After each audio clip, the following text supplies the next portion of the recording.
Baik. Assalamualaikum warahmatullahi wabarakatuh. Perkenalkan, nama saya Febrian Akbar Azari. Saya dari kelas 2 IF 21D. Di sini saya akan menjelaskan tentang penamaan dalam sistem distributor distribusi. Oke, sistem penamaan terdistribusi ini, penamaan itu adalah proses pemberian identitas unik kepada entitas seperti sumber daya, pelayanan, atau komponen-komponen dalam sistem yang tersebar di berbagai lokasi. Tujuan utamanya adalah mempermudah akses dan komunikasi antar komponen dalam sistem tanpa perlu mengetahui lokasi fisik entitas tersebut. Di sini ada layanannya. Ya, saya menjelaskan dulu penamaan komponen layanan komponen ini. Tujuannya itu untuk ketahanan atau reliability. Sistem distribusi ini dirancang agar tetap dapat berfungsi dengan baik meskipun terjadi kendala pada beberapa komponen.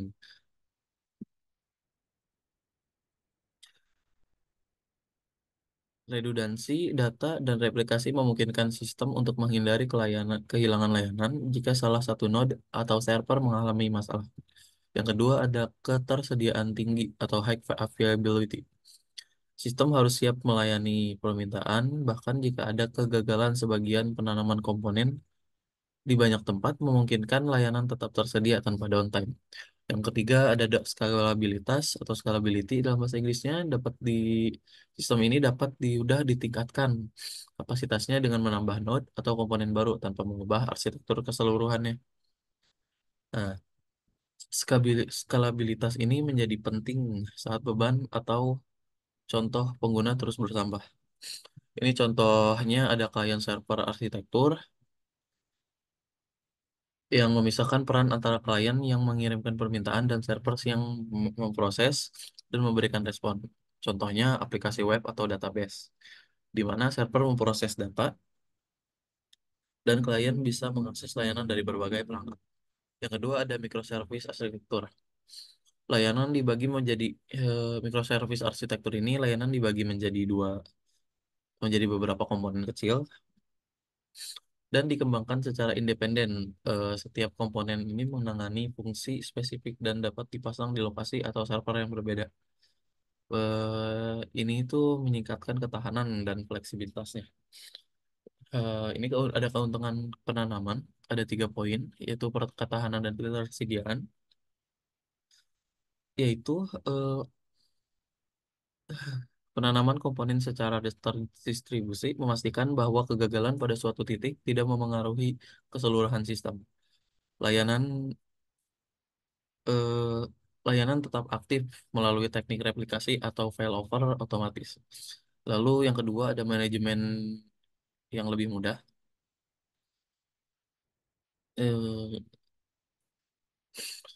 ini sistem terdistribusi memungkinkan pembagian tugas manajemen dan pemeliharaan secara lebih terfokus karena komponen tersebar di berbagai node.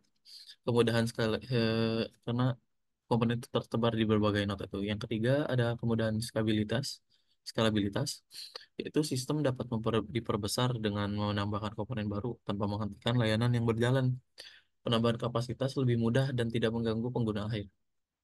Nah, nextnya di sini ada penanaman data.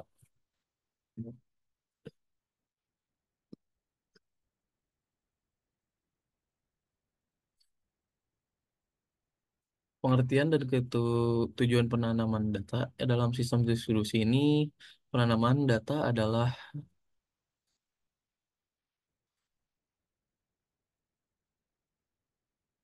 proses penyebaran data ke berbagai node atau unit dalam jaringan dalam sistem terdistribusi. Tujuan utamanya itu memastikan data selalu tersedia, aman, dan mudah diakses dari node lain gitu. Lalu meningkatkan keamanan dengan menempatkan data di beberapa lokasi, risiko kehilangan data akibat kegagalan sistem dapat diminimalkan. Jadi kemudahan akses ini eh, data dapat diakses secara lebih cepat dari node yang paling dekat dengan pengguna atau aplikasi. Metode penanaman data ini dalam sistem terdistribusi ada dua, itu replikasi. Yang pertama, replication atau dalam bahasa Inggrisnya itu dapat menyimpan salinan yang sama dari data pada beberapa node. Kelebihannya meningkatkan ketersediaan dan ketahanan data. Jika satu node gagal, node lain memiliki salingan tetapi bisa melayani permintaan. Contoh sistem database seperti MongoDB atau Cassandra seperti menggunakan replikasi untuk menjaga integritas data. Yaitu yang kedua ada sharding. Ada sharding. Definisinya membagi data menjadi beberapa bagian atau fragmen ya tahu menyimpannya dan menyimpannya di node yang berbeda. Kelebihannya ini dapat meningkatkan skala dan kinerja karena beban dibagi di banyak node. Setiap node eh, hanya menyimpan sebagian kecil data dan membuat pencarian dan pengolahan lebih cepat. Contohnya basis data seperti MySQL atau untuk menangani data yang dalam skala besar itu menggunakan sharding atau itu biasanya di Elasticsearch. Keuntungan penanaman data terdistribusi ini anu yang pertama aksesnya lebih tepat, data ditempatkan di beberapa lokasi yang lebih dekat dengan pengguna sehingga mempercepat waktu akses. Yang kedua ada ketahanan terhadap kegagalan. Dengan replikasi sistem tetap bisa berfungsi meskipun ada node atau server yang gagal. Meningkatkan keandalan sistem. Yang ketiga, yang terakhir, keuntungannya yaitu skalabilitas yang lebih baik. Ini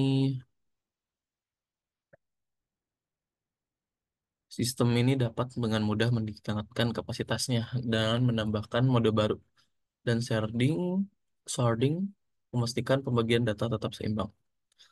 Nextnya ada arsitektur penamaan. Itu yang pertama ada peer-to-peer. Dalam arsitektur peer-to-peer ini, setiap node atau perangkat yang bertindak sebagai klien dan server sekaligus semua node memiliki peran setara dan dapat saling bertukar data tanpa perantara server pusat. Kelebihannya yang pertama, ketahanan tinggi tidak tergantung pada server tunggal. Yang kedua, lebih scalable karena setiap node bisa menambahkan kapasitas sistem. Contohnya sistem seperti BitTorrent dan jaringan berbagi file lainnya. Yang kedua ada client server. Model ini memisahkan peran antara klien dan server. Klien mengirimkan permintaan dan server merespons serta menyediakan layanan atau data yang diminta. Kelebihannya meningkatkan kontrol dan pengelolaan terpusat. Jadi di pusat datanya itu lebih terkontrol, lebih mudah untuk memantau dan memelihara sistem. Itu contohnya seperti aplikasi web ya dan layanan berbasis data seperti MySQL atau PostgreSQL. Yang ketiga ada multi-tier architecture. Dalam arsitektur ini, aplikasi dibagi ke dalam beberapa lapisan seperti presentasi logika bisnis dan basis data. Setiap lapisan bertanggung jawab atas fungsi spesifiknya. Kelebihannya memasahkan tugas setiap lapisan sehingga lebih mudah dalam pemeliharaan dan pengembangan.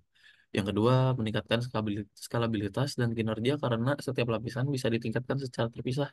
Contohnya itu ada aplikasi web tiga lapis atau three-tier seperti aplikasi e-commerce yang terdiri dari front end, ada UI-nya, yaitu server aplikasinya, dan juga database-nya. Lalu selanjutnya di sini ada pengelolaan penanaman, penamaan, penanaman atau deployment management. Pengelola, pengelolaan penanaman atau deployment management adalah serangkaian metode yang digunakan untuk mengimplementasikan dan memelihara perangkat lunak atau layanan baru pada sistem tanpa mengganggu layanan yang sedang berjalan. Ada beberapa teknik populer nih dalam deployment management, yaitu yang pertama rolling update.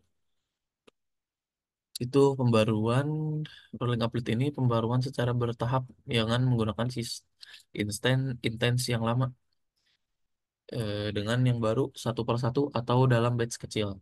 Keuntungannya mengurangi downtime karena layanan tetap berjalan selama pembaruan.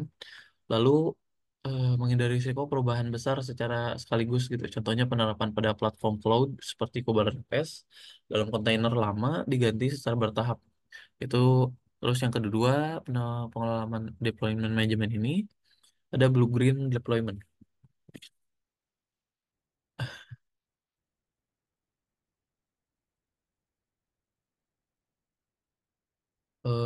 Blue green deployment ini dua lingkungan yang identik dengan versi blue versi lama. Digunakan blue versi lama dan green versi baru. Setelah green siap, lalu lintas pengguna dialihkan sepenuhnya dari blue ke green. Begitu juga sebaliknya gitu. Ya, yang lama itu yang baru itu dirasa sudah siap, lalu dialihkan semua penggunanya itu ke dalam yang green itu.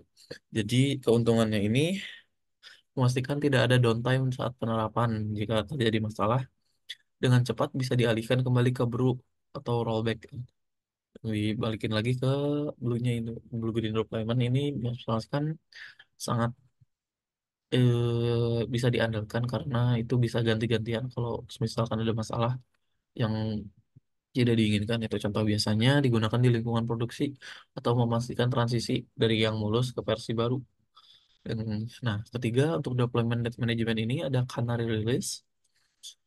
Itu versi baru dari aplikasi atau layanan hanya diberikan kepada sebagian kecil pengguna sebagai uji coba. Ini ribet singkatnya seperti beta. Jika berhasil dan stabil, kemudian diterapkan untuk semua pengguna. Keuntungannya meminimalisirkan resiko dalam menguji pembaruan secara bertahap. Kedua, mendapatkan umpan balik cepat dari subset pengguna. Contoh penggunaannya itu perusahaan seperti Netflix dan Facebook sering menggunakan kanal rilis untuk menguji fitur baru sebelum diluncurkan secara luas. Nah, untuk kesimpulan hari ini, itu penanaman ini sangat penting untuk memastikan sistem tetap stabil dan andal selama proses pembaruan. Metode seperti rolling updates, blue-green deployment, karena release membantu organisasi mengelola risiko tidak terganggu saat sistem diperbarui atau fitur baru diluncurkan. Baik, segitu saja presentasi dari saya, Febrian Akbar Azari. Saya pamit undur diri. Terima kasih. Wassalamualaikum warahmatullahi wabarakatuh.